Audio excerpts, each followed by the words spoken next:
Hey guys, Caleb Patterson-Sewell here, owner of CPS Soccer Academy and current professional player. Wanted to speak with you guys today about something that I've kind of been looking at over the last few months, and that is the type of training that you're seeing online versus real proper training. I usually call this show training versus what is real training to add to your game.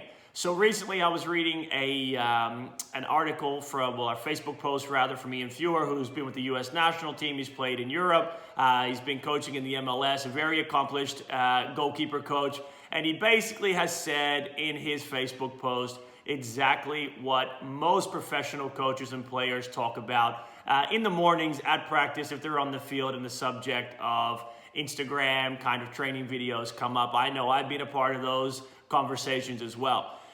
The issue is parents sometimes do not, and players sometimes do not know the difference between what they see online and what is real proper training, that is developmental training.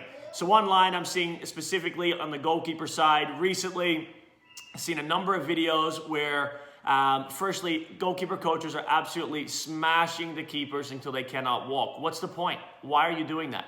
That is not doing anything for the goalkeeper. There is no need for a goalkeeper to walk off the field vomiting. There's no need for the goalkeeper to be carried off the field because he can't stand up properly. I'm seeing lots and lots of these fitness-based goalkeeper sessions that are just hammering goalkeepers. Their technique is very poor. They're diving backwards. They're not catching balls. What's the point? So firstly, if your goalkeeper coach is just hammering you to no end, I would say that for me is a red flag. There is no need just to get smashed. Now, there's nothing wrong with a very hard training session to where you're actually working on certain topics. However, there is no need for youth goalkeepers to be absolutely destroyed. Secondly, I'm seeing a lot of these videos where goalkeepers are out there, they're training, the coaches in the background, I can see them clapping their hands, and I'm literally thinking to myself, why? That does not mean that the coach is always wrong, does not mean that us as players or coaches are always right. However, so the other day I seen goalkeepers working in a training session online. They were using a wall. There's absolutely no problem in using a wall whatsoever. Our academy, we use it. I think it's a great tool. However, there has to be more than just smashing a ball into a wall. What are you working on, and are you actually being coached while you're working? So in this particular session, I was watching the coach in the background clapping his hands. He was very excited. The players seemed to be doing what he wanted. And I was sort of watching it, and I went back and rewatched it and thought, maybe I'm crazy. Let me watch it again. The setup was a goalkeeper volleying a ball into a wall, and then the partner was to obviously save the ball. Now, when I say was obviously meant to save the ball, I could not tell if they were working on handling. I could not tell if they were working on diving. The volley into the wall was completely incorrect. There was zero coaching of the volley into the wall. If you're a young kid and you're trying to teach them to hit a volley, no problem to use the wall. Show them how to hit a volley. You need to know how to serve as you progress to the next level, whether that's in college or whether that's at a pro level. You must be able to serve a ball in order to have a proper goalkeeper session. So this goalkeeper was actually hitting the ball with the inside of his foot into the wall. So there was no technique, and there was a completely wrong way of hitting a volley. And secondly, the goalkeeper that was saving the ball was diving all over the place, diving backwards. There was no step to the ball. There was no moving of the feet. It was just a fall. And I'm sitting there watching it thinking, they must have been doing this drill for quite a while during the session, but yet I haven't seen any coaching. I haven't seen anybody stop and say, hey, you're diving backwards, or hey, your volley is wrong from the get-go. Let's break this down and let's make it right.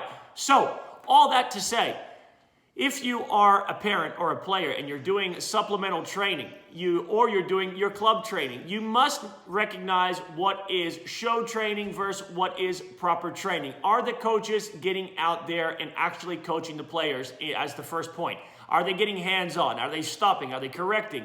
Are they just going to let the mistakes keep on happening? Are you observing the mistake time and time again, and there is no coaching of the mistake? It's fine to let it go sometimes, but at some point, you must stop the drill and show the players exactly what you want, which brings me to my second point. How many of your coaches can actively demonstrate what they want you to do? I believe as a coach, you must be able to demonstrate exactly or close enough what you want your players to do, whether if that's hitting a ball across the field, if you're crossing, if you're doing a crossing and finishing exercise, if you're trying to touch and shoot. In this case, if you're a goalkeeper and the topic is diving forward, are you able to show them the correct technique? Are you able to volley the ball in the right space for the players in order to carry out the drill and technique that you're asking them to do? That would be my second point. And thirdly, there is so much more to training than just doing the physical components. I see a lot of videos, what it takes to be a pro player, how to become a pro player, what you need. And majority of it is just dribbling cones and running and all these kinds of things. There is so much more to that. You need to get out there and open up your horizons as to what is show training that looks very cool versus what is proper training. If you're a coach, create the topic. What is it that you would like to coach? Secondly, how are you going to progress that from the ground up? You start at the bottom.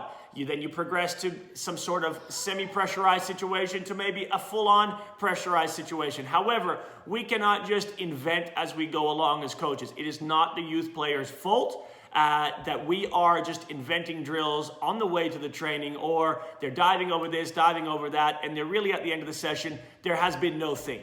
So again, do yourself a favor, do your players a favor, or if you're a player or you're a parent, make sure that there is a theme, you understand what is going on. In our academy, we go in blocks, we have themes every 8 weeks, we stick to those themes, we stick to those topics. We do not move on until we feel as though the players have a very clear understanding and a good grasp of those topics. I think that is the way forward for a lot of youth players. Do not just brush over topics. Do not just kick it down for the next coach to pick up. Make sure you are coaching the players and getting the maximum output as possible, and do not let mistakes continue to happen without getting hands-on and really showing them exactly what you want.